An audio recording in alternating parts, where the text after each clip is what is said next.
Hormonal या artificial treatment के method के बिना भी आप नेचुरली प्रेगनेंसी कंसीव कर सकते हैं, यानी कि आईयूआई आईवीएफ के बिना, इंट्रायूट्राइन इंसेमिनेशन और इन विट्रो फर्टिलाइजेशन के बिना हम नेचुरली प्रेगनेंसी कंसीव करने के लिए हमें ऐसी क्या चीजें करनी पड़ेगी जिससे कि हर एक औरत नेचुरली प्रेगनेंसी कंसीव कर सके। देखिए, आयुर्वेदा के माध्यम से अगर हम देखे जाए तो नेचुरली कंसीव करने के लिए हमें कुछ स्टेप्स को फॉलो करना पड़ेगा।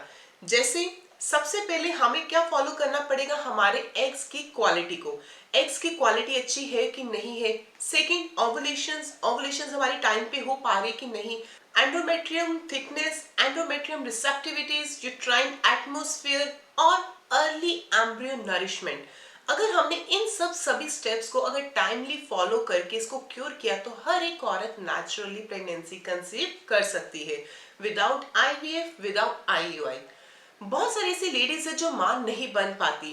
जब मां नहीं बन पाती तो उनके सामने बहुत सारी ऐसी ऑप्शंस आ जाती है। वो गायनाकोलॉजिस्ट के पास जाती है और गायनाकोलॉजिस्ट उनको कुछ ऐसे स्टेप्स फॉलो करने के लिए बोलते हैं जिससे कि वो इजीली फॉलो भी कर लेते हैं। जैसे सबसे पहले हार्मोनल थेरेपीज। हार्मोनल ट्रीटमेंट्स में होता क्या है कि पेशेंट्स को जनरली कुछ पिल्स, कुछ इंजेक्शंस दिए जाते हैं, जिसके कारण जब वो हार्मोनल थेरेपी लेती है तो उनकी बॉडी में बहुत सारे ओवम्स रिलीज होने शुरू हो जाते हैं, यानी कि मल्टीपल एग्स बनने शुरू हो जाते हैं। मल्टीपल एग्स बनने के कारण एग्स की क्वालिटी पे काफी अफेक्ट आना शुरू हो जाता है, जो कंसीव करने में मुश्किल हो जाती है। इन केस अगर हार्मोनल थेरेपीज आपकी अनसक्सेसफुल हो जाती है तो सेकंड ऑप्शंस हमारे पास कौन सी आ जाती है, आईयूआई। आईयूआई में क्या करते हैं, इसमें भी हमें हाई डोसेस में हार्मोन्स दिए जाते हैं। बट इस प्रोसेस में क्या रहता है कि हार्मोन्स के साथ साथ जो सीमन रहता है, सीमम को यूट्रस में इंसर्ट कर देते हैं। यूट्रस में इंसर्ट करने के साथ जब वो ओवम के साथ मिलता है, फ्यूजन होती है, तो वहां पे प्रेगनेंसी कंसीव होती है। अगर इन केस ये भी प्रोसेस अनसक्सेसफुल हो जाता है तो हमारे पास थर्ड ऑप्शन आ जाती है आईवीएफ। आईवीएफ में इससे भी ज्यादा हेवी डोसेस में हार्मोन्स दिए जाते हैं। और इस प्रोसेस में होता क्या है कि जब हमें हेवी डोसेस के साथ हार्मोन्स देते हैं तो बॉडी में हर मंथ 5 to 6 एग्स प्रोड्यूस होते हैं। जब 5 to 6 एग्स प्रोड्यूस होने के साथ साथ आईवीएफ में हेवी हार्मोन्स के साथ वहां पे थाउजेंड्स में एग्स रिलीज होने शुरू हो जाते हैं। और उनमें से जोन सा एग सबसे हेल्दी होता है उसे पिक कर लिया जाता है। पिक करने के बाद उसको बाहर सीमन के साथ फ्यूजन कर देते हैं। फ्यूजन करने के बाद जब वो एम्ब्रियो में कन्वर्ट हो जाता है तो उसी एम्ब्रियो को यूट्रस में इंसर्ट कर देते हैं।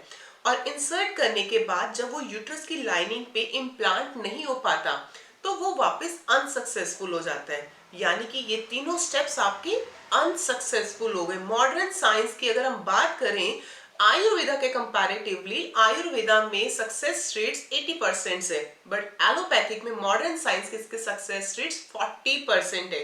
इन सबका सबसे बड़ा रीजन क्या है, इम्प्लांटेशन।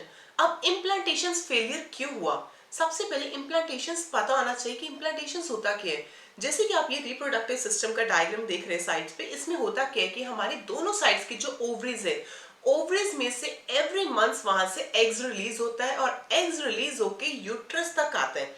यूट्रस में आने के बाद जब उसको वाया वजाइना वहां पे सीमन एंटर होता है, स्पर्म एंटर होता है, तो जब वो एग्स के साथ मिलता है तो वो वहां पे फ्यूजन हो जाती है।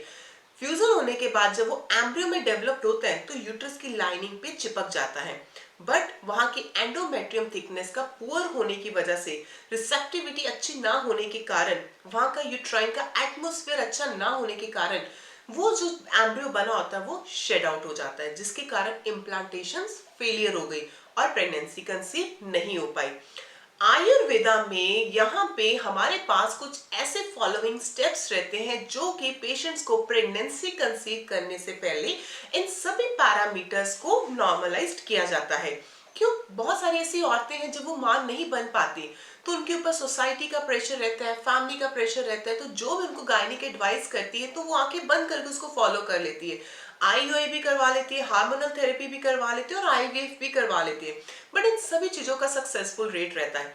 और आयुर्वेदा में ऐसी नेचुरल हर्ब्स है जो कि आपकी बॉडी की एग्स की formation, ovulation, endometrium thickness, endometrium receptivity और यूट्राइन एटमॉस्फेयर को बूस्ट करके रखती है, जिसके कारण उसके बाद अगर आपकी ये सब चीजें पैरामीटर्स नॉर्मल होती तो इजीली प्रेगनेंसी कंसीव करने में आप सक्षम हो जाते हैं। तो मेरा आप सबसे यही एडवाइस है, अभी भी आपके पास समय है, मॉडर्न साइंस को छोड़े आयुर्वेदा को फॉलो करें और अपनी बॉडी को हेल्थियर में लेकर जाएं। देखो, कम एज में अगर हम आईवीएफ ये सारे प्रोसेस करवाते हैं हार्मोनल, और अर्ली स्टेज में ही आपको मीनोपॉज भी होने का खतरा रहता है। अगर अर्ली मीनोपॉज हो गया तो बॉडी में प्रॉब्लम्स और ज्यादा परसिस्ट हो जाती है। तो अभी से अगर आपको भी ये समस्या आ रही है तो हमारे हेल्पलाइन नंबर पर आप कॉल करके अपनी समस्या का समाधान पा सकते हैं। धन्यवाद।